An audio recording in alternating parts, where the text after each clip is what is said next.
శ్రీ సచ్చిదానంద సద్గురు సాయినాథ్ మహారాజ్ की जय। ఓం శ్రీ వాసుదేవానంద సరస్వతి టెంబెస్వామి సద్గురు చరిత్ర 52వ అధ్యాయం తుది పలుకులు। శ్రీ సద్గురు చరిత్రంన ఇది చివరి అధ్యాయం। శ్రీ వాసుదేవానంద సరస్వతి సద్గురు స్వామివారు మహాసిద్ధి పొందినంత వరకు గల వృత్తాంతమును శ్రీ దత్తాత్రేయ డుంఢీరాజ్ కవీశ్వర్ తమ మూల గ్రంథమైన గురుచరిత్రలో వెల్లడించిరి।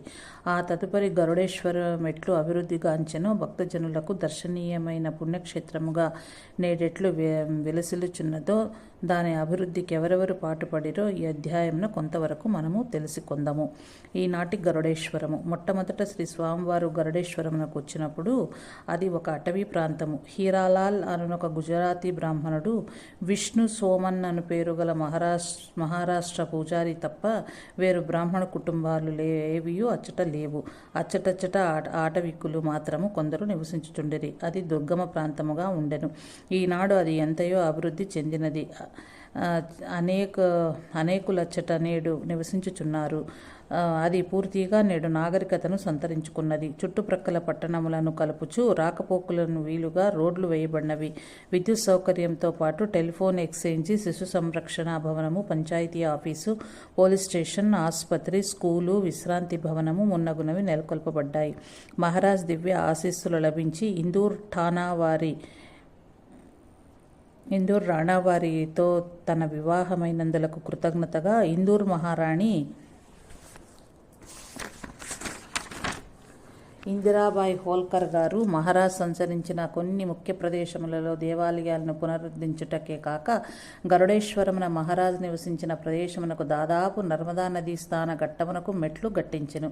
స్వప్నంలో తమను ఆదేశించిన రీతిగా గాండాబువ శ్రీ యోగానంద సరస్వతి స్వామి అచ్చట ఒక దత్త మందిరమును ఇందూర్ రాణి సాహెబ్ వారి సహాయంతో కట్టించెను। ఇందూర్ మహారాణి వారు స్వయంగా తయారు చేయించి ఒసగిన దత్త విగ్రహమును పల్లకిలో నుంచి ఇందూరు నుంచి మహోత్సవంతో కొనివచ్చి దాని నచ్చట ప్రతిష్ఠించెను। దత్త మందిరమునకు సమీపమున నర్మదా తీరమున శ్రీ స్వామివారు సిద్ధి పొందిన ప్రదేశంలో సమాధి మందిరం నిర్మించబడినది। ఆంధ్ర, మద్రాసు, బొంబాయి ప్రాంతంలోని వారు బరోడాలోనే దిగి బస్సు మార్గమున గరుడేశ్వరమునకు 2 గంటలలో చేరుకొనవచ్చును। దేవాలయ నిర్వహణ కమిటీ శ్రీ స్వామివారిచే ఆనాడు ఏర్పాటు చేయబడిన పంచసభ్య కమిటీ అడుగుజాడలలో ప్రస్తుతం 1988వ సంవత్సరం దేవాలయ నిర్వహణ కమిటీ నడుచుచు గరుడేశ్వర పురోభివృద్ధికి ఎంతయో పాటుపడుచుండుట స్తుతి పాత్రమైన విషయము।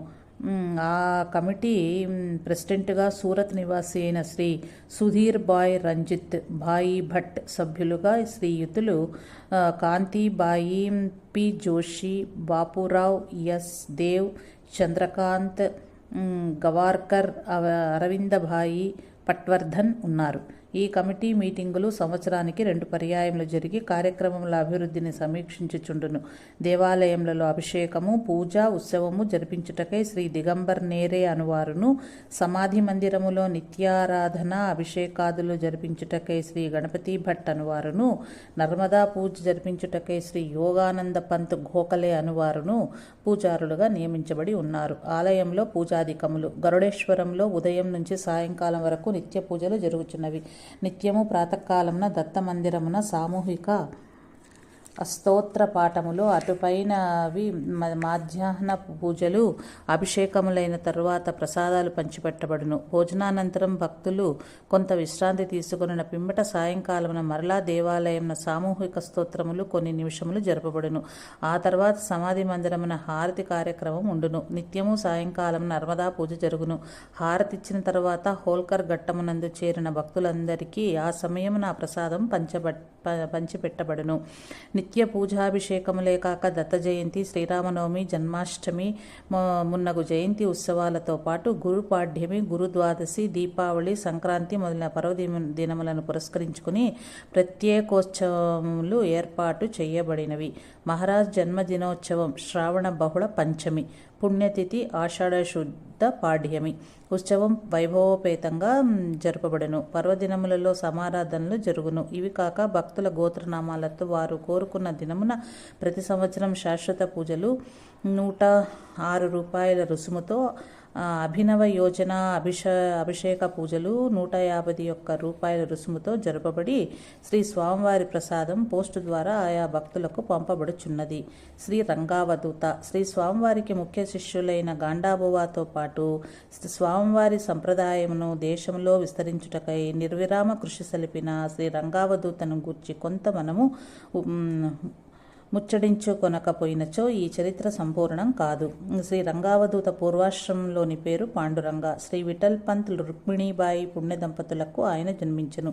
శ్రీ జ్ఞానేశ్వర్ మహారాజ్ తల్లిదండ్రుల పేర్లతో సమానమైన రీతిగా ఆయన తల్లిదండ్రుల పేర్లు కూడా ఉండుట అపూర్వ విషయము. జన్మతః మహారాష్ట్రీయులైనను చాలా కాలం నుంచి తల్లిదండ్రులు గుజరాత్ రాష్ట్రంలోని ఉత్తర ప్రాంతమున గల గోధ్రాలో స్థిరపడుట వలన పాండురంగ బాల్య విద్యాభ్యాస కాలమంతయు గుజరాత్లోనే గడిచెను. పాండురంగ చిన్నతనమున ఒకసారి ఆయనను తీసుకుని తల్లిదండ్రులు నర్సవ్వవాడికి పోయిరి. ఆ సమయంలో శ్రీ వాసుదేవానంద సరస్వతి స్వామి అచ్చట ఉండుట సంభవించెను. వారు మహారాజ్ దర్శనార్థం పోయినప్పుడు మహారాజ్ పాండురంగం చూచి వీడు మా పిల్లవాడు అనిరి. మహారాజ్ చెప్పినట్లు ఆ తర్వాత పాండురంగ రంగావధూతగా పరిణామం చెంది మహారాజుకు ముఖ్య శిష్యుడై గురుసేవకు తన జీవితాన్ని అంతయు అంకితం చేసెను. గాంధీజీ స్థాపించిన గుజరాత్ విద్యాపీఠంలో శ్రీ పాండురంగ గ్రాడ్యుయేషన్ పూర్తి చేసిరి. విద్యార్థి దశలోనే వారు కలం చేతబట్టి మంచి రచయితగా పేరు సంపాదించిరి. సంసార బంధములో తగులుకొనుటకిష్టం లేక తల్లిగారి ఆశీస్సులను పొంది తన 40వ ఏట నర్మదా తీరమునకు వచ్చిరి. నర్మదా ప్రదక్షిణం చేయవలనన్న కోరిక కలిగి తమ గురుదేవులైన శ్రీ వాసుదేవానంద సరస్వతి స్వామి వారి దివ్యాశీస్సులకై గరుడేశ్వరం వచ్చిరి. శ్రీ స్వామివారి సమాధి ముందు కూర్చుండి ధ్యానం చేయుచుండగా గాండాబువా నీకోసం నిరీక్షించుచున్నాడు, ముందు ఆయన్ను దర్శించు అని మహారాజ్ చెప్పినట్లు ఆయనకు దృష్టాంతం అయ్యెను. వెంటనే ఆయన గోదావరి తీరమున గుంచ్ గ్రామంలో నివసించుచున్న గాండాబువా దగ్గరకు పోయెను. గాండాబువా ఆయన చూచి గురుమూర్తి మహారాజ్ చరిత్రను వ్రాయమని ఆదేశించిరి. నర్మదా ప్రదక్షిణానంతరము శ్రీ గురులీలామృతము దత్తభవాని అను 2 గ్రంథములను రాసిరి. శ్రీ గురు లీలామృతములో జ్ఞాన కర్మ ఉపాసన అను 3 భాగాలున్నవి. గుజరాత్ భాషలోనున్న గ్రంథములో అది ప్రముఖ స్థానం వహించింది. శ్రీ రంగావధూత హరిద్వార్లో సమాధి చెందిరి. భౌతికముగా వారు మనకు దూరమైనను తాము రచించిన గ్రంథముల ద్వారా అశేష భక్తజన హృదయములకు వారు సన్నిహితులై ఉన్నారు. సద్గురు మహారాజ్ విశిష్టత ఈ సద్గురు చరిత్ర చదివిన ప్రతి వ్యక్తికి మహారాజ్ సామర్థ్యం ఎట్టిదో కరతలామలకం అగుట తప్పదు. శంకరాచార్యుల వారు పలికినట్లు వారు సాక్షాత్తు దత్తప్రభువే, అందుకు సందేహం లేదు. వారు దేహమును ధరించి ఉన్నప్పుడు, దేహత్యాగం చేసి ఉన్నప్పుడు ఒకే తీరుగా తమ అత్యద్భుత శక్తిని ప్రకటించుచునే ఉన్నారు.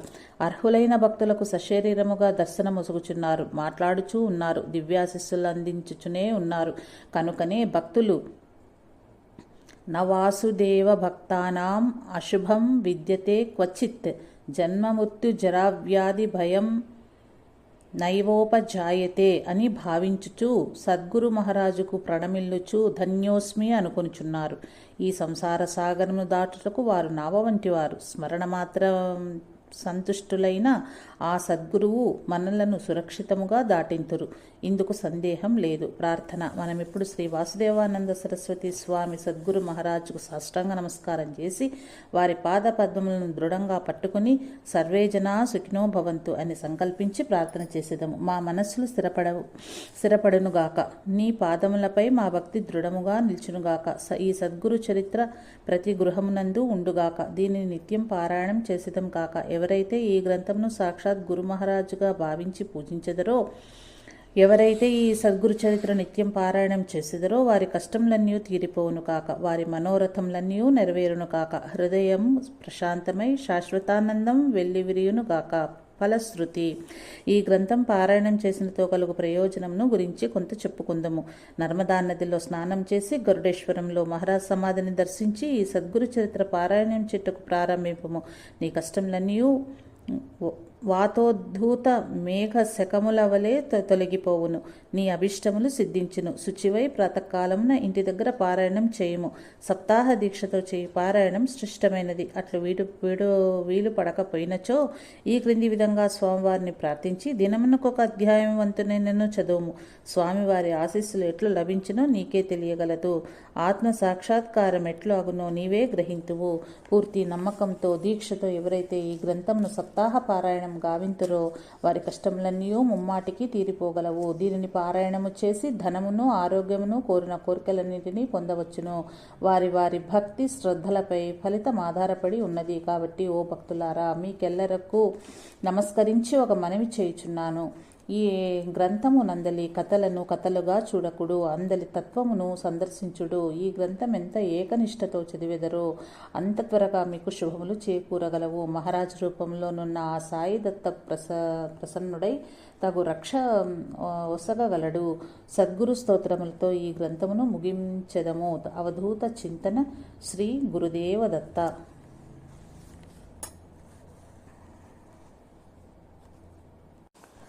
స్తోత్రము. బ్రహ్మానందం పరం సుఖదం కేవలం జ్ఞానమూర్తిం ద్వంద్వాతీతం గగనసదృశం తత్వమస్యాది లక్ష్యం ఏకం నిత్యం విమల మచలం సర్వధీ సాక్షీభూతం భావాతీతం త్రిగుణరహితం సద్గురుం తం నమామి. శ్రీపాదం నరసింహశ్చ వాసుదేవాఖ్యమవేమ్యం శిష్యే తారక మాలోక్య వాసుదేవ నమోస్తుతే. అనేక నాస్తికానుషు శ్రద్ధాయుక్తాంశ్చకారయః కౌతుకం వివిధం కుర్వాన్ వాసుదేవ నమోస్తుతే. సిద్ధోపాసన యోగే న భక్తిమార్గ ప్రయత్నతః అనేకాన్ ప్రేరయామాస వాసుదేవ నమోస్తుతే. యత్పాదపాశుంసాం జాతం గరుడేశ్వర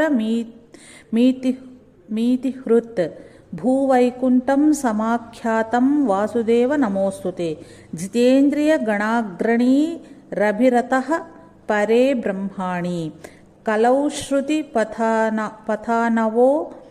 పథావనో త్రితనాయో వతీర్ణస్య యం కరాతసుఖమండలుః కుముత ఖండనే దండభృత్ వరప్రణత వత్సలో జయతి వాసుదేవో గురు. ఓం నమో శ్రీ దత్తాత్రేయాయ. శాంతి శాంతి శాంతి. పరమహంస పరివ్రాజకాచార్య శ్రీ శ్రీ శ్రీ వాసుదేవానంద సరస్వతి టెంబేస్వామి సద్గురు చరిత్ర సర్వం సంపూర్ణం.